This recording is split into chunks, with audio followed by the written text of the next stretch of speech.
소설 들려주는 여자.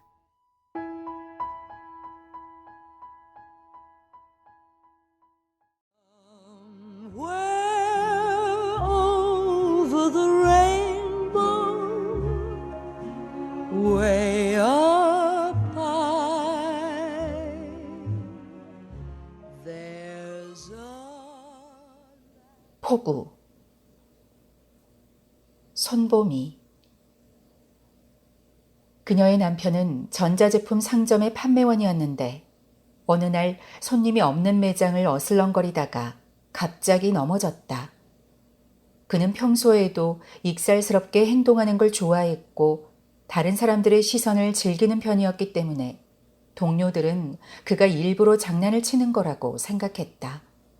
이런 상황 때문에 병원에 가서 제대로 된 치료를 받을 시간이 그게 비록 1, 2분에 불과하다 해도 지체되었고 그 사실을 알게 된 그녀는 매우 불쾌해져서 울어버렸다. 다행히도 그녀의 남편은 가벼운 뇌진탕이라는 진단을 받았고 의사는 간단한 검사를 몇 가지 더한 후 일주일쯤 병원에서 휴식을 취한다면 별일 없을 거라고 말했다. 입원해 있는 동안 그녀의 남편은 매우 편안해 보였고 실제로 그는 자신의 인생을 통틀어 이토록 컨디션이 좋았던 적이 없었다고 말하기도 했다. 그녀는 규모가 작은 무역회사의 접수원이었는데 근무가 끝나면 곧장 병원으로 가서 남편의 휴식이 완전해질 수 있도록 도왔다.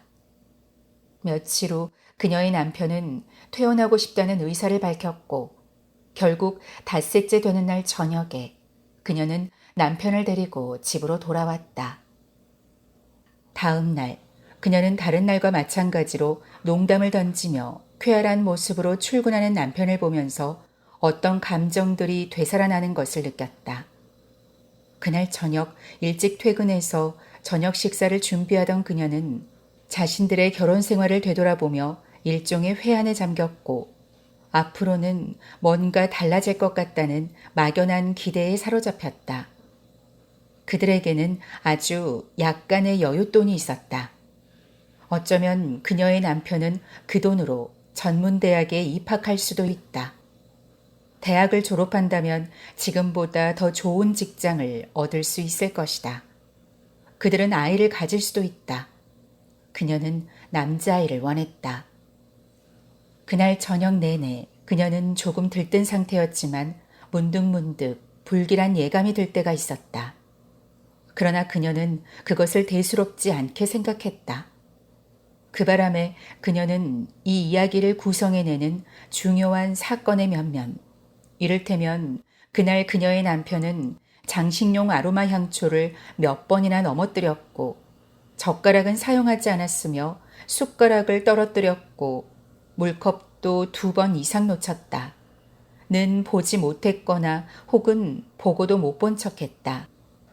그날 저녁 이후 그녀는 충만함과 불안감을 동시에 느끼며 구름 위를 떠다니는 느낌에 사로잡혔다가 나흘 후 아침 그의 남편이 울상이 되어서 여보, 나 아무것도 보이지 않아 라고 말했을 때 비로소 땅 위로 다시 내려올 수 있었다.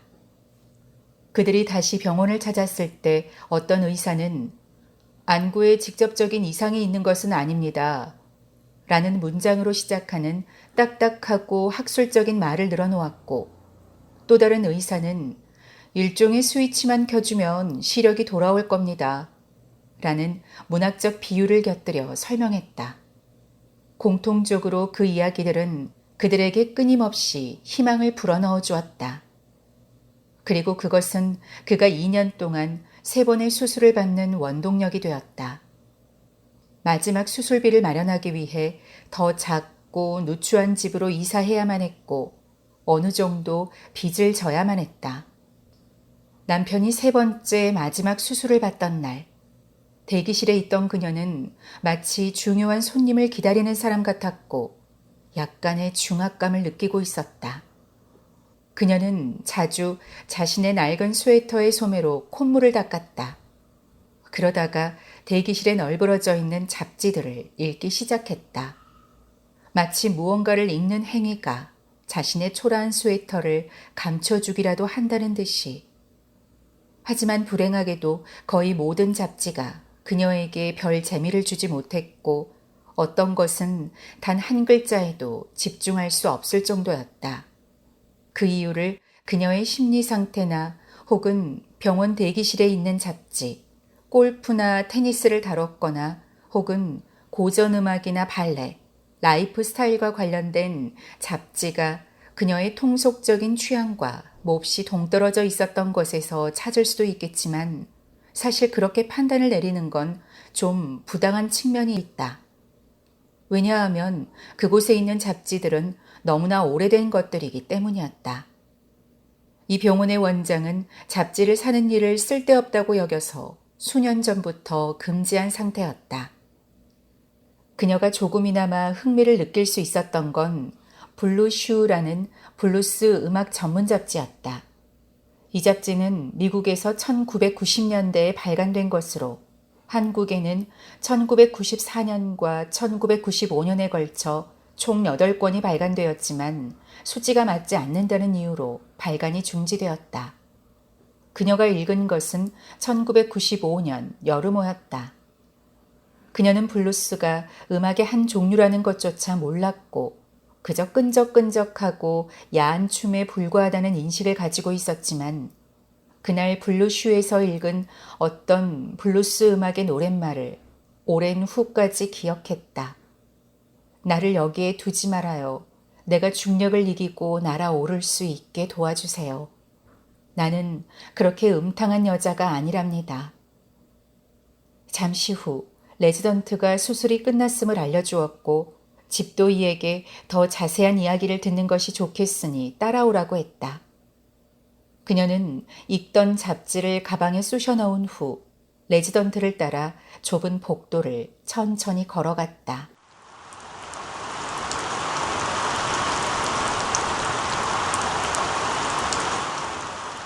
그들은 빗줄기를 뚫고 구름의 식당에 도착했다. 조금 늦었을 뿐 그들 부부가 구름의 식당 방문을 아예 취소한 건 아니었다. 부부는 매달 마지막 주 화요일 저녁마다 구름의 식당에서 식사를 하곤 했다. 식당 주인인 미스터 장은 비에 젖은 그들을 위해 수건을 건네주며 말했다. 엄청나게 쏟아지는군요. 태풍이 올라오는 중이라고 합니다. 잠시 후 미스터 장은 절인 올리브가 담긴 그릇과 와인을 들고 그들의 테이블로 다가왔다.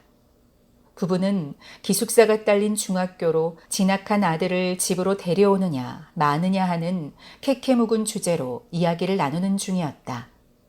미스터 장의 등장으로 그들의 이야기는 잠시 끊겼다. 미스터 장은 40대 후반으로 아직 결혼하지 않은 것으로 알려져 있었다. 미스터 장은 단골들이 지어준 별명이었다. 미스터 장은 와인을 따르면서 지나가는 말투로 그러나 깍듯한 태도로 질문했다. 아이가 어디 멀리 있나 봅니다. 이야기한 적 없나요? 우리 아들은 우수한 학생들만 받는 중학교에 다니고 있어요. 기숙사가 딸린 학교죠. 지금은 2학년이에요. 부인이 대답했다. 많이 보고 싶으시겠습니다. 네, 아주 많이요. 이번 방학에는 집에 올 거예요. 사람들은 그들이 아주 잘 어울리는 한 쌍이라고 생각했다. 남편은 40대 초반으로 결코 나이보다 젊어 보인다고 할 수는 없었고 지쳐 보이는 인상이었지만 이목구비가 뚜렷하고 신뢰감을 주는 표정을 짓는 남자였다. 아내는 남편보다 5살이 어렸다.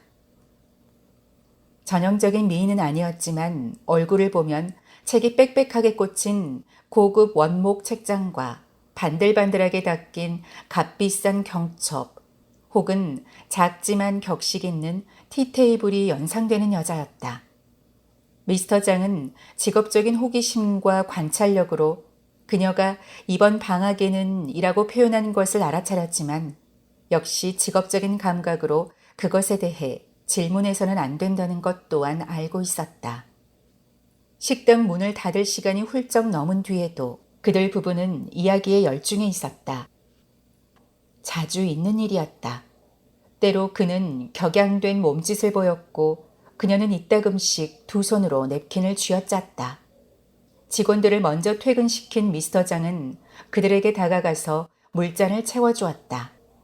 부부는 그제야 식당에 남은 손님이 자신들 뿐이라는 것을 알았다. 우리가 너무 늦게까지 있었군요. 미안합니다. 곧 돌아가겠어요. 아닙니다. 괜찮습니다. 더 필요하신 거 없습니까? 미스터 장은 웃으며 그들의 대답을 기다렸다. 손님도 없는데 우리랑 한잔하면 어떻습니까? 그가 말했다. 미스터 장은 잠시 망설이다가 대답했다. 술은 마시지 않겠습니다만 영업시간이 끝났으니 그럼 잠깐 앉겠습니다. 미스터 장은 그들 옆에 앉았다.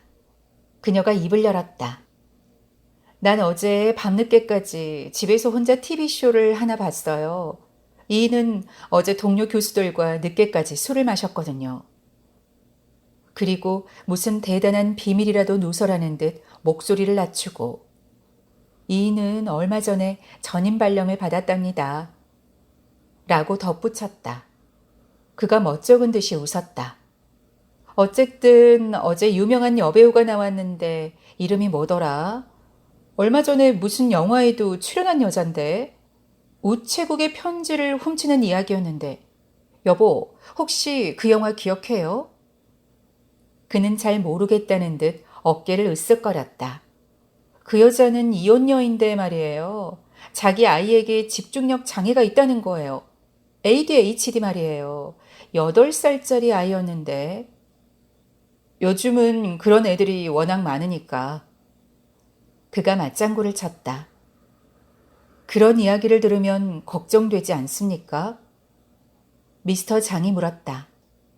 뭐가요? 그녀가 물었다. 내 아이가 저러면 어쩌나 뭐 그런 생각.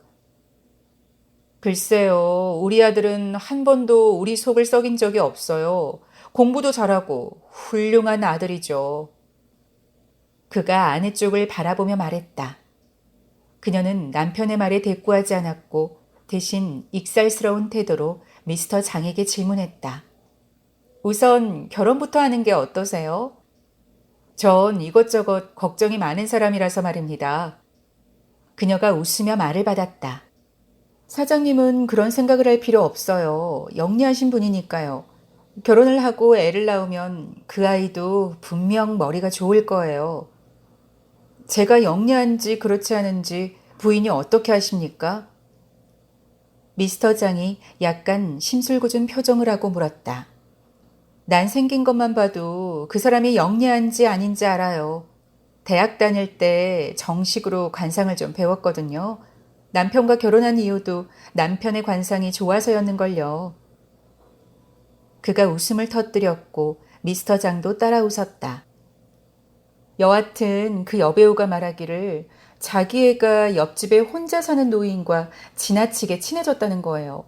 거의 매일 그 집에 놀러 가고 자신이 집에 있어도 옆집에서 놀고 오겠다고 가서는 몇 시간이 지나도 돌아오지 않더라는 거죠. 우리 모두 알다시피 여배우는 매우 바쁜 사람이고 옆집 사람과 친목을 나눌 시간 같은 건 없잖아요.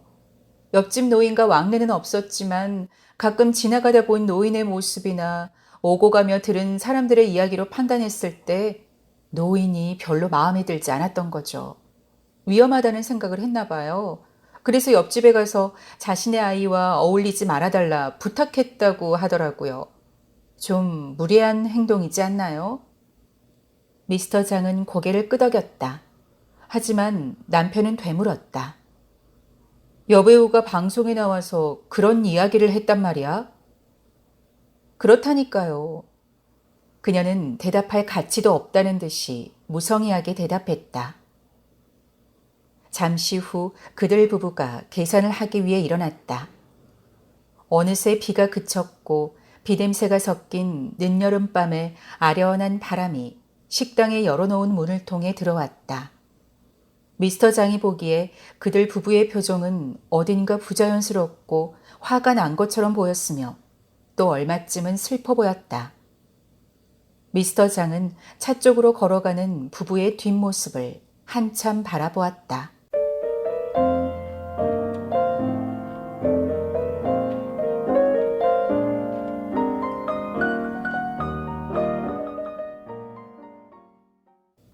남편이 시력을 잃은 후 그녀는 별다른 불평 없이 자신의 역할에 충실했다. 집에 돌아오면 좁은 탁자에다 저녁 식사를 차렸다. 식사가 끝나면 돈 계산에 열중했다. 그녀는 빨리 빚을 갚고 싶었지만 그녀의 월급과 남편이 받은 퇴직금만으로는 어림도 없었다. 그녀가 계산기와 씨름하는 동안 남편은 점자책을 읽거나 라디오를 들었다. 그는 게스트들이 우르르 나와서 청취자들이 보내온 웃긴 사연을 읽어주는 걸 좋아했다. 그는 그녀에게 컴퓨터 자판에 점자를 표시해 줄 것을 부탁했고 그녀가 출근해 있는 동안 재미있는 이야기를 자판으로 쳤다.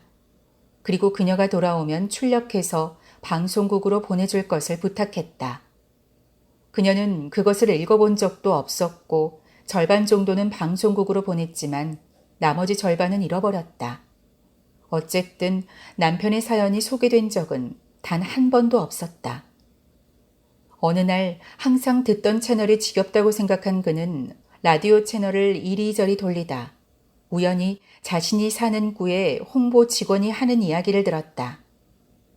우리 구는 구민들의 문화생활 수준을 높이려고 합니다. 그 계획의 일환으로 아주 저렴한 수업료로 다른 구와는 차별화되는 강좌를 열 예정입니다. 구청에서는 도서관의 역사라든지 이탈리아 음식의 격조, 플로베르와 찰스 디킨스라는 이름의 강좌를 야심차게 열었고 각 분야의 권위자에게 고액의 강의료를 지불하고 수업을 맡겼다. 구청의 이러한 노력은 지역 뉴스에 시민과 함께하는 인문학 내지는 구민 바로 곁에 있는 격조 있는 문화 탐방이라는 제목으로 대대적으로 홍보되었고 호평이 잇따랐다.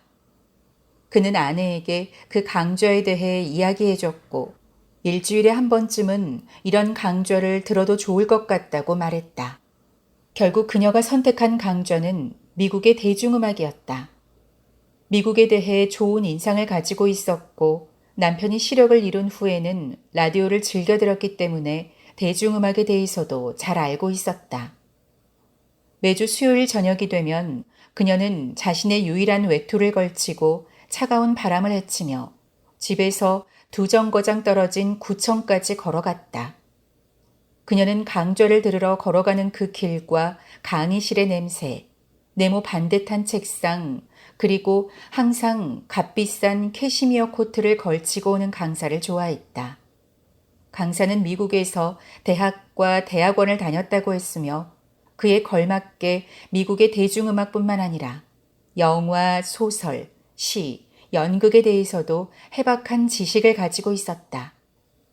그녀는 노트에 강의 내용을 빽빽하게 기록해 두었다가 집으로 돌아오면 남편에게 얘기해 주었다. 그는 눈을 감은 채 의자에 앉아 그녀의 이야기를 들었다. 그녀는 아무것도 보지 못하는 그가 눈을 감고 있는 것이 어떠한 의미인지 항상 궁금했지만 물어본 적이 없었다. 강좌가 열린 지 석 달이 지났을 때 구청장은 갑자기 각 부서의 책임자를 불러 모았고 장시간의 회의를 거쳐서 강좌들을 모두 없애기로 결정해버렸다. 어느 수요일 미국의 대중음악 강사는 이 수업은 더 이상 진행되지 않을 것이고 다음 주 이 시간부터는 생활 요가가 진행될 예정이니 원하는 사람은 계속 수업을 듣고 아니면 환불을 받으라고 친절하게 설명해 주었다. 강사의 얼굴에서는 실망감이나 아쉬움을 찾아볼 수 없었고 오히려 홀가분해한다는 인상이었다. 수업이 끝난 후 그녀는 빈 교실에 혼자 우두커니 앉아 있었다. 버림받은 기분이었고 굴욕적인 느낌이었다. 20분쯤 후 그녀는 벗어두었던 외투를 걸쳐 입고 건물 밖으로 천천히 걸어 나왔다.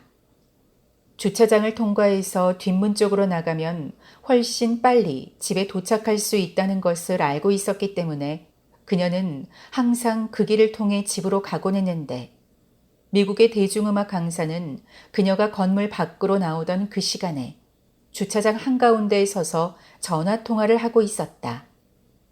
카멜색 캐시미어 코트를 걸친 그는 마치 통화를 하고 있는 상대가 바로 앞에 있기라도 한 듯이 흥분해서 주먹을 쥐고 크게 흔들어대고 있었다. 그 바람에 그는 손에 들고 있던 차키를 떨어뜨렸고 몇 발짝 가지 못해 다시 주먹을 흔들다가 또 떨어뜨리고 멈춰 서버리는 우스꽝스런 짓을 반복하고 있었다. 그녀는 그 모습을 가만히 바라보았다. 그리고 전화통화가 끝날 때까지 기다렸다가 그에게 다가갔다.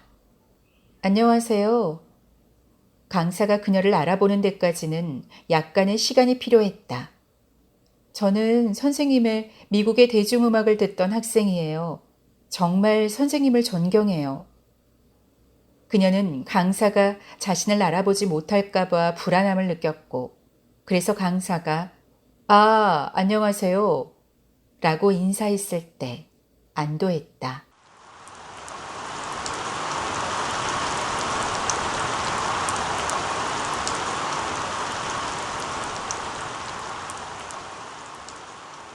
집으로 돌아오는 차 안에서 그들은 아이에 대한 문제로 또다시 실랑이를 벌였다.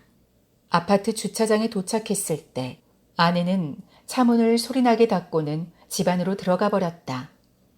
그는 차 안에 남아서 아파트 동앞에 일렬로 심어놓은 관목의 실루엣과 가로등 불빛에 반짝이는 물웅덩이 그리고 비에 젖은 보도의 끝을 멍하니 바라보다가 결국 소방차 전용 주차 공간으로까지 시선을 옮겼다.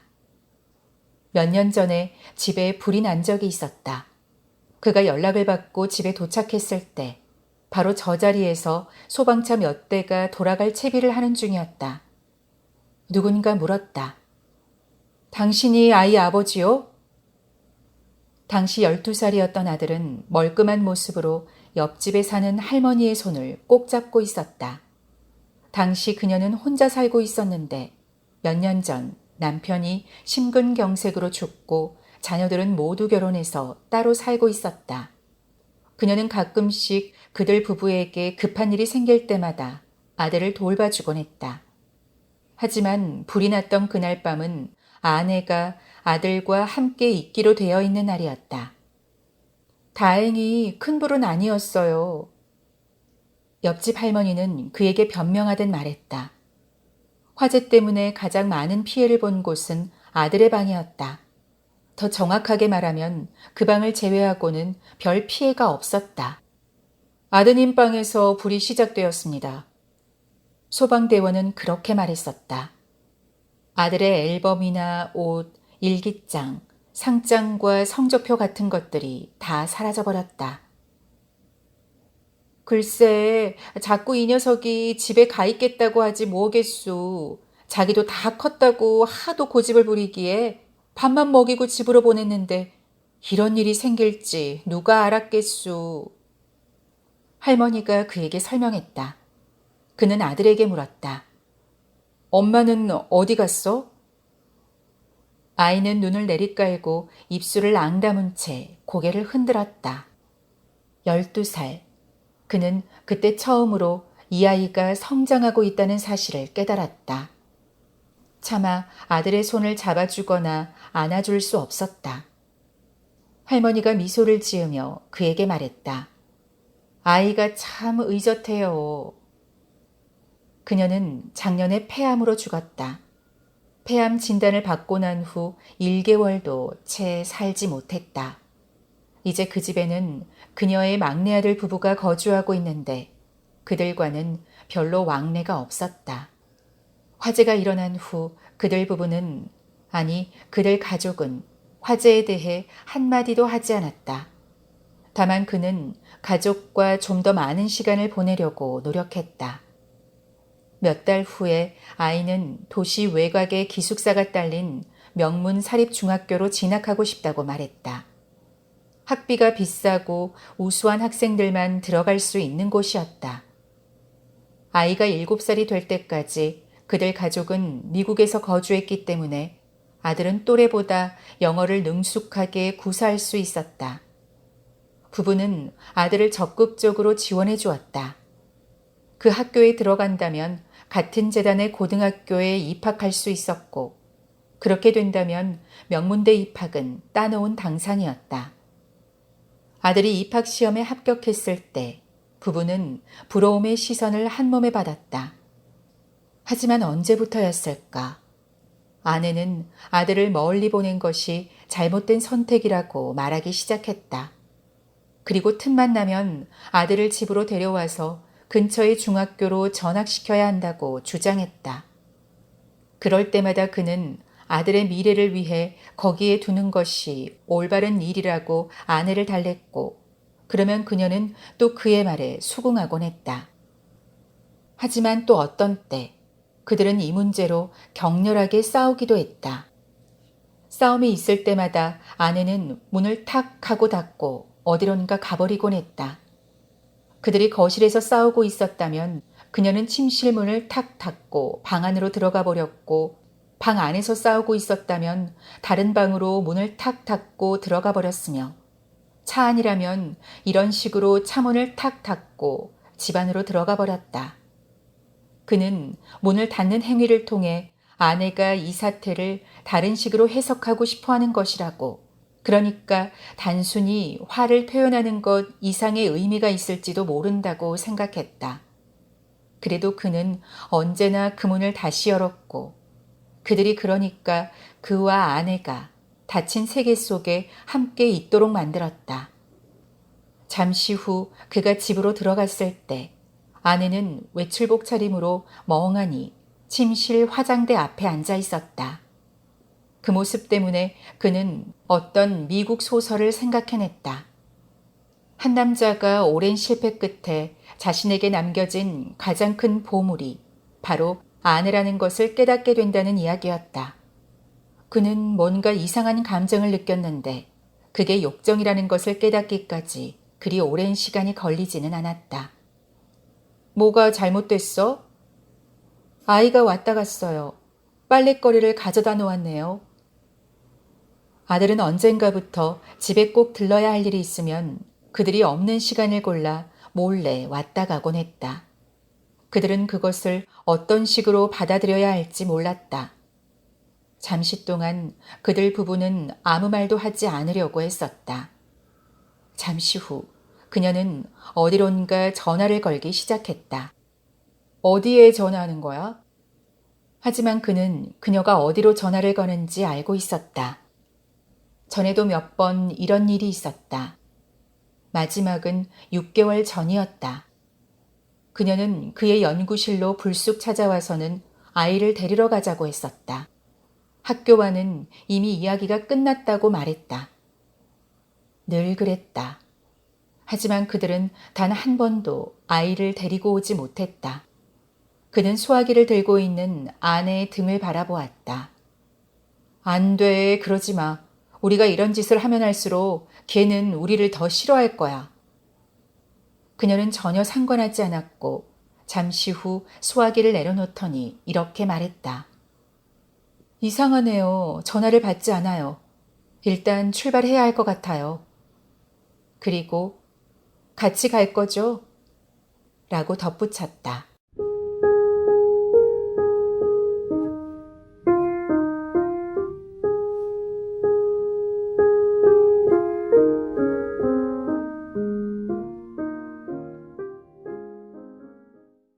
그날 그들은 주차장 계단 옆에 서서 자판기 커피를 함께 마셨을 뿐이었다. 그녀는 강의 내용을 필기한 노트를 펼쳐서 보여주었고 강사는 감탄한 듯 고개를 끄덕였다. 그녀는 문득 남편의 마지막 수술날 잡지에서 읽었던 노래 가사를 읊었다. 나를 여기에 두지 말아요. 내가 중력을 이기고 날아오를 수 있게 도와주세요. 나는 그렇게 음탕한 여자가 아니랍니다. 그녀는 블루슈에 대해 이야기했고 이 노래를 아느냐고 물었다.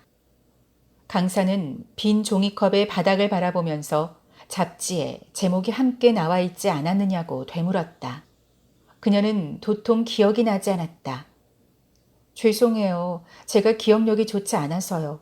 하지만 노래를 부른 가수나 그 노래에 대해서는 전혀 설명이 없었는걸요. 그냥 노래 제목하고 가사만 있었어요. 그녀는 자신의 얼굴이 빨개졌다고 생각했고 그것 때문에 속상했다. 강사는 지금 당장은 잘 모르겠지만 어쩌면 나중에 제목이 생각날지도 모르겠다고 말했다. 그리고 블루슈를 가지고 있느냐고 되물었다. 그녀는 고개를 끄덕이며 원한다면 그 잡지를 드릴 수도 있다고 말했다. 그리고 다시 한번 그에게 진심을 담아서 말했다. 선생님 강의는 정말 유익했어요. 전 정말 많은 걸 배웠답니다. 헤어질 때 그녀는 노트의 마지막 장을 찢어서 자신의 전화번호를 적어주었다. 혹시 그 노래에 대해 알게 된다면 전화 한 통만 주시겠어요? 그날 밤 그녀는 남편에게 그날의 강의 노트를 읽어주었고 강사와 자판기 커피를 마신 이야기를 해주었다. 아주 똑똑하신 분이더라고. 우리는 상상할 수 없을 정도로 말이야. 하지만 그녀는 강좌가 폐강되었다는 이야기는 하지 않았다. 다음 주 수요일이 되었을 때 강의를 들으러 가지 않는 그녀에게 남편이 무슨 일이 있는 거냐고 물었다. 그녀는 몸이 좋지 않아서 쉬고 싶다고 대답했다. 그들은 함께 저녁을 먹고 라디오를 들었다. 그리고 그녀는 남편이 라디오에 보낼 사연을 자판으로 치는 것을 도와주었다. 그리고 또다시 일주일이 지나고 수요일이 되었을 때에도 여전히 그녀는 집에 있었고 그 다음 주에도 또 그 다음 주에도 마찬가지였다. 하지만 그녀는 여전히 강좌가 폐강되었다는 이야기는 꺼내지 않았고 남편도 더 이상 캐묻지 않았다. 언젠가 저녁을 먹던 그녀가 남편에게 물었다. 내 얼굴이 기억나? 그는 그녀의 얼굴을 떠올려 보았다. 가끔 그녀는 거울 속에 비친 자기의 얼굴을 가만히 바라볼 때가 있었다. 33살에 불과했지만 흰 머리칼이 드문드문 보였고 볼은 축 늘어져 있었으며 피부는 거칠었다. 밤중에 자다가 깨기도 했다. 그녀는 좁고 너저분한 방과 음식물 냄새가 진동하는 싱크대, 바퀴벌레가 드나드는 화장실을 둘러보았고 마지막에는 남편의 잠든 얼굴을 바라보았다. 별다른 일도 하지 않고 집에만 있는 남편의 배와 등에는 지나치게 살이 붙어 있었다. 그녀는 종종 남편이 마지막 수술을 받는 동안 대기실에 앉아있던 자신의 모습을 떠올렸고 이유는 알 수 없었지만 그 때문에 약간의 괴로움을 느꼈다. 겨울이 끝날 무렵 그녀는 남편이 교통사고로 병원에 있다는 연락을 받았다. 그 당시 그는 지팡이를 가지고 종종 혼자서 외출을 하곤 했다. 그녀가 응급실에 갔을 때 남편은 왼쪽 다리에 깁스를 한 채 마치 죽은 사람처럼 눈을 감고 누워 있었다. 그녀는 자신의 심장 박동이 빨라지는 것을 느꼈다. 남편의 부상은 경미했고 2주쯤 지나자 완치되었다. 하지만 그녀는 나중에까지 그 느낌, 가슴 속에서 무언가 요동치던 그 느낌을 생생하게 기억했다. 그 후로 그는 혼자 외출하는 것을 그만두었고 항상 집안에서 자판을 두드리곤 했지만 사연을 방송국으로 보내달라는 이야기는 더 이상 하지 않았다. 그녀는 타자 소리를 들을 때마다 무언가가 부서지는 느낌에 사로잡혔고 마치 벌을 받는 것 같다는 느낌에 사로잡히기도 했다. 3월의 마지막 주 수요일, 그녀는 전화 한 통을 받았다. 목소리를 듣자마자 그녀는 누구인지 알아차렸다. 미국의 대중음악 강사였다. 그는 그동안 여행을 다녀왔으며 문득 생각이 나서 전화를 걸었다고 말했다. 예의에 어긋나는 줄은 알지만 도대체 그 가사가 어떤 노래인 줄 모르겠어서요. 혹시 그 잡지를 볼 수 있을까요? 블루슈요. 집으로 돌아온 그녀는 온 집안을 뒤져서 그 잡지를 찾아내려고 했지만 결국 찾지 못했다. 하지만 그럼에도 그녀는 강사를 만나러 갔다. 그들은 이번에는 구청 근처에 있는 낡은 카페에서 만났다. 그녀는 잡지는 다음 주에 가져다 주겠노라고 말했다. 그렇게 그녀는 수요일 저녁마다 다시 외출하기 시작했다. 남편에게는 강좌를 다시 들으러 가는 거라고 말했다. 어떤 면에서 그 말은 완전한 사실이었다. 다음에 만났을 때 그녀와 강사는 구청에서 멀리 떨어진 카페에서 함께 커피를 마셨다. 강사는 음악, 영화, 소설, 시, 연극에 관한 이야기를 해주었고 그녀는 그것을 열심히 필기했다. 남편에 대해 말하기도 했다. 남편이 맹인이라고 이야기하자 강사는 맹인 뮤지션에 대한 이야기를 해주었다. 그날 밤 그녀는 언제나 그랬던 것처럼 남편에게 강의 노트를 읽어주었고 끝에 이렇게 덧붙였다. 내가 읽어주는 걸 이해할 수 있어?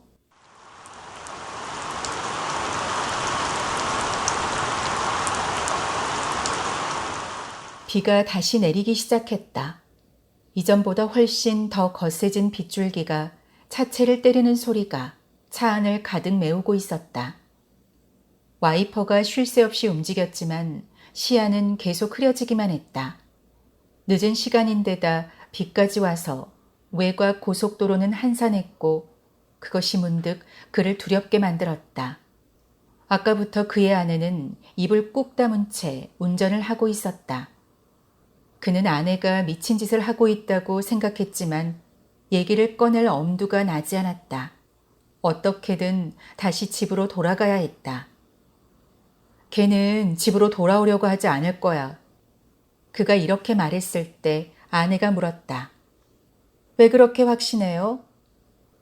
저번에 어떤 일이 있었는지 기억 안 나? 우리한테 전화해서 망신스러운 일 좀 당하게 하지 말아달라고 한 거 잊었어? 이번에는 억지로라도 끌고 와야 해요. 돌아가자. 비가 너무 많이 와. 사고가 날지도 몰라. 내일 아침에 다시 가도 늦지 않아. 난 당장 데려올 거야. 그는 아내의 여벌구를 바라보았다. 그녀는 잔뜩 화가 난 것처럼 보이기도 했고 감당할 수 없는 슬픔에 잠긴 것처럼 보이기도 했다. 그는 조금 전 느꼈던 욕정은 착각이고 자신이 느낀 감정은 아내를 때리고 싶었던 건지도 모른다는 생각이 들었다. 그는 어떤 감정의 갈기들이 말 그대로 자신의 몸을 헤집으며 어디론가 끌고 가려고 한다는 것을 알았다. 걔는 돌아오지 않아. 시간이 필요해. 그가 이렇게 말하자 그녀가 갑자기 갓길에 차를 세웠다. 그리고 조금 떨리는 목소리로 물었다. 시간이라고요? 무슨 시간? 그도 자기가 하는 말이 무슨 의미인지 잘 몰랐다. 비상등 켜. 그는 그렇게만 말하고 입을 다물어 버렸다.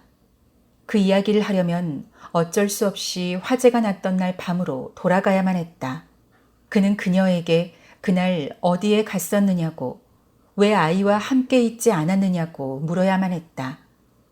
하지만 그는 묻지 않았다. 그날 그녀가 집에 있었다면 화재는 일어나지 않았을 거라고, 그랬다면 아이는 그런 식으로 우리 곁을 떠나지 않았을 거라고, 혹은 화재가 일어났다 하더라도 아이가 불길 속에 혼자 남겨지는 일은 없었을 거라는 말이 그의 목구멍에서 맴돌았다. 하지만 그는 그런 이야기는 하지 않을 것이다. 그는 아내를 비난하고 싶은 마음이 없었다. 비는 점점 더 거세지고 있었다. 하늘이 번쩍했고 곧 저 멀리서 무언가 무너지는 소리가 들려왔다. 그러다 문득 어쩌면 불을 낸 게 아이 자신이었는지도 모르겠다는 생각이 떠올랐는데 그것은 무서운 생각이었고 재빨리 버려야 할 생각이었다. 그녀는 핸들에 얼굴을 묻고 있었다. 여전히 비상등을 켜지 않은 상태였기 때문에 그는 비상등을 켜기 위해 손을 뻗었다. 그녀는 여전히 핸들에 얼굴을 묻은 채로 그를 제지했다. 위험하잖아. 비도 이렇게 오는데 빨리 집으로 돌아가자. 제발. 상관없어요.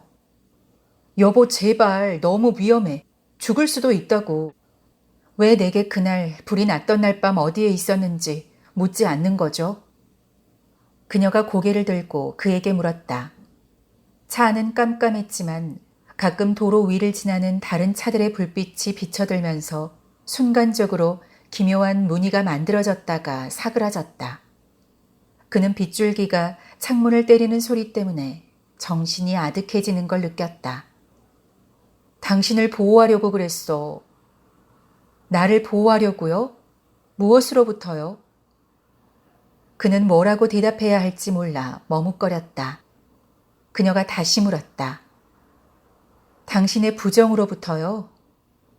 그게 무슨 소리야? 그는 아내를 바라보았다.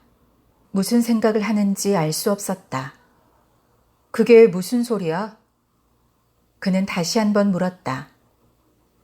그날 집에 불이 있던 날 내가 어디 있었는 줄 알아요? 어디에 있었는데? 그날 당신이 집에만 있었더라면 걔가 이런 식으로 우리를 떠나진 않았을 거야. 나는 이 말을 하지 않으려고 지난 3년간 노력해왔어. 그런데 당신은 지금 나에게 뭐라고 하는 거야? 어둠 속에서 그녀의 얼굴은 일그러졌고 잠시 아무 말도 하지 않았다. 그녀의 눈에 눈물이 차오르는 것 같았다. 그게 무슨 말이죠? 걔가 우리를 이런 식으로 대하는 게 나 때문이라는 거예요? 그날 당신이 아이를 버려뒀었잖아. 당신은요? 당신은 그 아이를 버려두지 않았어요? 나를 버려두지 않았어요? 무슨 말이야? 난 그날 당신을 따라갔었어요. 그녀는 창문의 빗방울을 걷어내려고 노력하는 와이퍼를 노려보며 다시 한번 말했다. 당신을 따라갔었다고요. 그녀는 그렇게 말하고 와이퍼를 꺾고 한 손으로 눈물을 닦았다. 이제 아무것도 보이지 않았다. 온통 물뿐이었다. 세상에, 정말 이 이야기 하고 싶지 않았는데. 그는 어떤 말을 해야 할지 몰랐다. 그녀는 터져나오는 울음을 참으며 말을 이었다. 그날 밤 당신은 그 여자 집으로 갔죠. 그 여자 집으로요. 난 건물 앞에 차를 세우고 집 안으로 들어갈까 말까 고민하고 있었어요. 그리고 2시간 후쯤 당신이 여자와 나오는 걸 보았어요. 그 여자랑요.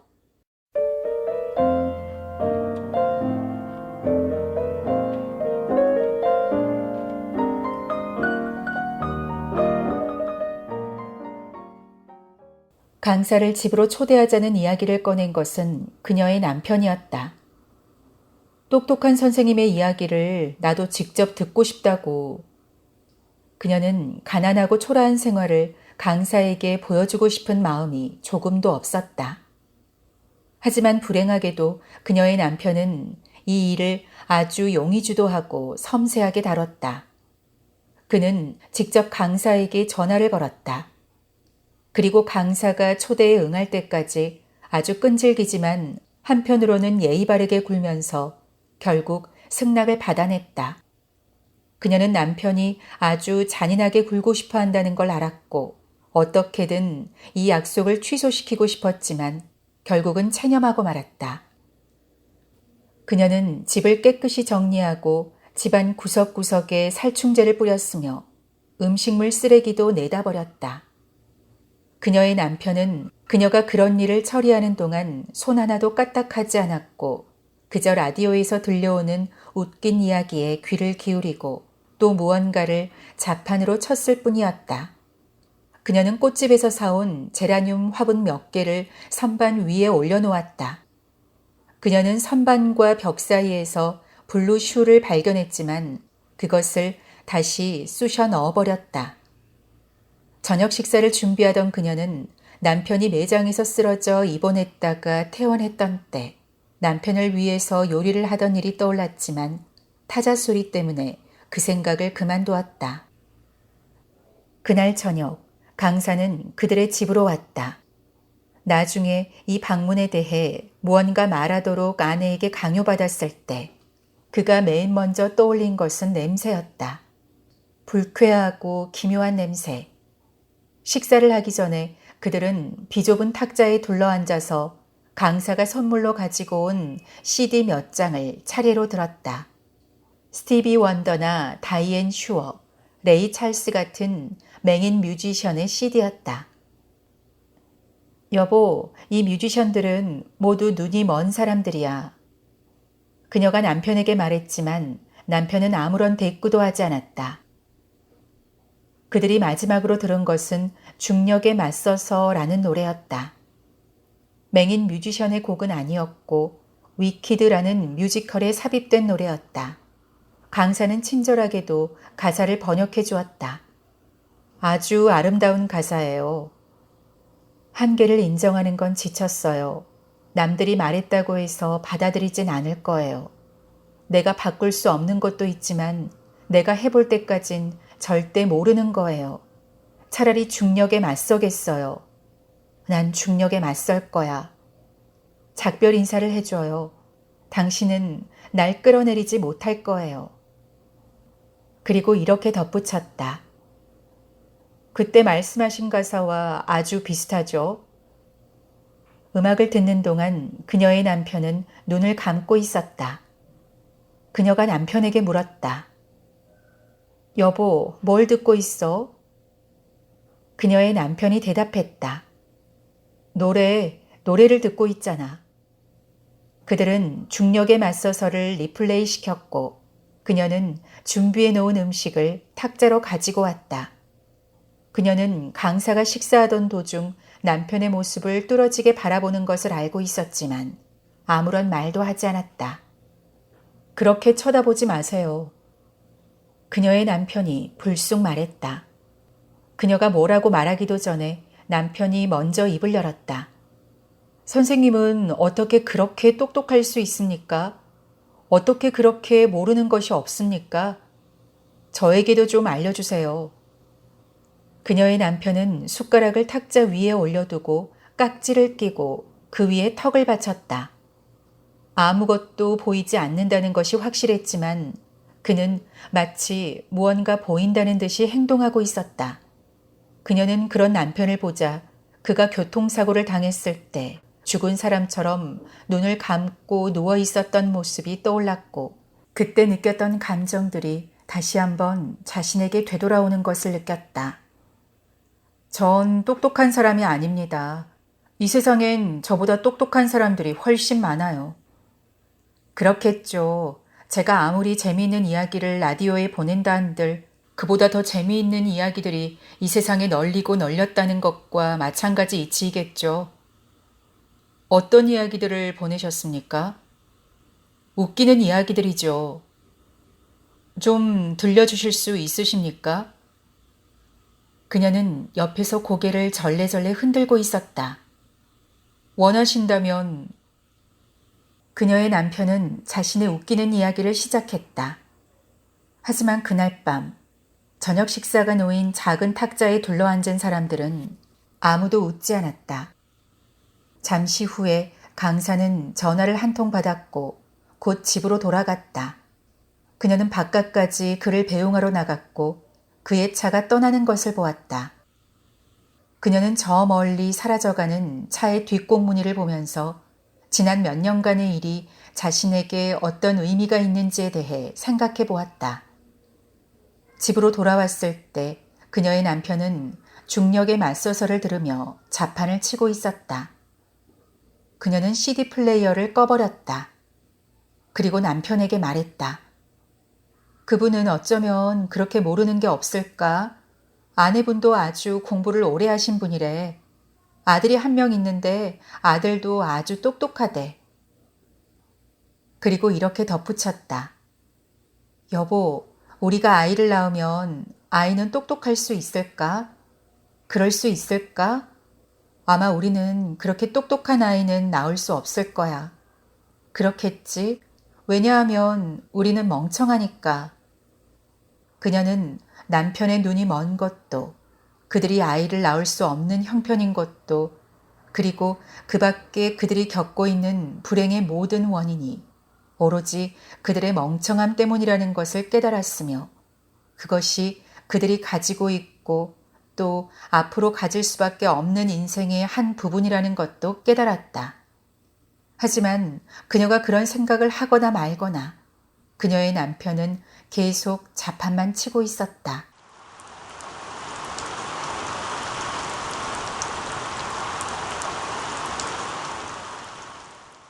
그는 그날에 대해 생각하고 있었다. 밥을 먹을 때 시력을 잃은 남편의 손놀림은 아주 기묘했지만 그것을 대하는 아내의 태도는 놀라울 정도로 자연스러웠다. 그는 마치 완전한 정상인 같았다. 차라리 내게 어디 가느냐고 한 번이라도 물어보지 그랬어. 그럼 당신은 그때 매주 수요일마다 아이를 혼자 놔두고 나를 따라다녔다는 거야? 결국 다 내 탓인 거죠. 돌아가자. 집으로 돌아가야 해. 그들의 차는 여전히 비상등도 켜지 않고 와이퍼도 작동하지 않은 상태로 갓길에 서 있었다. 비는 계속해서 쏟아지고 있었다. 여보, 여기에 이렇게 있는 거 너무 위험해. 죽을 수도 있다고. 상관없어요. 당신이 생각하는 그런 게 아니야. 그냥 그 여자가 내가 처음 들어보는 노래에 대해 말했어. 그리고 블루슈에 대해 말했어. 그거 정말 희귀한 잡지잖아. 그걸 한번 보고 싶었고 그 여자가 말하는 노래가 뭔지도 알고 싶었을 뿐이야. 그래서 그 여자를 만났던 것 뿐이야. 당신이 생각하는 그런 게 아니야. 그녀는 아무런 대답도 하지 않았다. 그 집에 들어갔을 때 아주 안 좋은 냄새가 났어. 불쾌하고 기괴한 냄새였어. 우리 집으로 당장 돌아오고 싶었다고. 거기엔 그런 의미밖에 없어. 당신이 생각하는 그런 게 아니라고. 거기엔 불쌍한 부부가 있었을 뿐이야. 알아요. 눈이 먼 남편. 어떻게 알아? 여보, 그 여자랑 잤어요? 그녀는 입술을 지그시 깨물었다. 어둠 속에서 그녀의 이마와 반듯한 콧날과 그리고 가느다란 목이 그의 눈에 들어왔다. 당신도 봤을 거 아냐. 못생기고 가난한 여자였어. 나와 어울리지 않아. 그는 어둠 속에서 반짝이는 그녀의 눈을 보았다. 이윽고 그녀가 입을 열었다. 여보, 어떻게 그런 말을 할 수가 있어요? 그녀는 다시 핸들 위로 엎드렸다. 그는 폭우와 저 멀리서 들려오는 천둥 번개 소리와 모든 것이 멈춰버린 자신들의 차에 대해 생각했다. 그들의 차는 이 세계의 아주 좁은 곳을 차지하고 있어서 이대로 사라져버릴 수도 있을 것 같았다. 그 여자를 만난 건 그때가 마지막이야. 그 집에서 밥을 먹는데 우리 집에 불이 났다는 연락을 받았고 난 곧바로 돌아왔어. 그게 다야. 그녀는 핸들에 얼굴을 묻은 채로 물었다. 그 여자에게 다시 연락한 적도 없어요? 그래. 하지만 그건 거짓말이었다. 며칠 후 전화해 보았지만 그 여자는 전화를 받지 않았다. 그리고 몇 달 후 그는 그 집을 직접 찾아갔지만 결국 초인종을 누르지 못하고 돌아왔다. 좋아, 우리 아들을 데리러 가자. 당장 데리고 오자. 그는 이제 그저 이곳을, 이 자리를 벗어나서 원래의 자리로 돌아가고 싶다는 생각이 간절했다.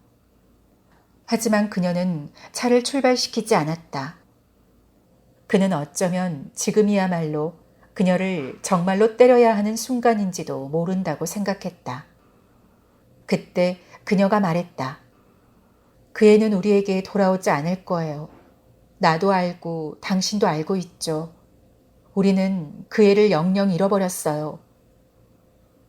그들의 차는 아주 오랫동안 거기, 그런 식으로 잠시 이 세계에서 사라져 있었다.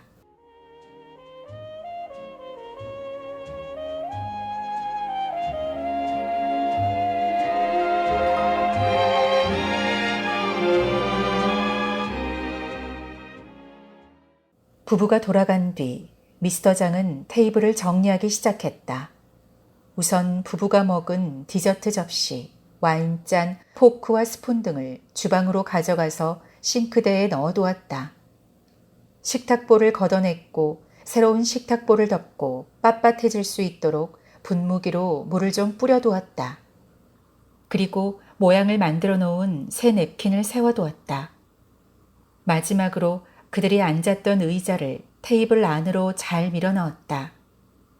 그는 매장의 전등 스위치를 모두 내리고 나서 주방으로 돌아와서 설거지를 시작했다. 설거지를 다 끝낸 뒤 미스터 장은 할로겐 등만 남겨놓고 주방의 다른 전등불을 꺼두었다. 인스턴트 커피 한 잔을 만들고 싱크대 앞에 간이 의자를 끌고 와서 앉았다.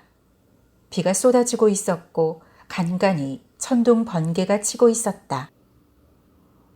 미스터 장은 자신과 상관없는 이 세상의 불행들, 이를테면 갑자기 불어난 물 때문에 떠내려가는 사람들과 부서진 간판의 파편이나 나무 때문에 다친 사람들, 혹은 들이친 물 때문에 집을 잃거나 자동차를 잃어버린 사람들을 생각했다.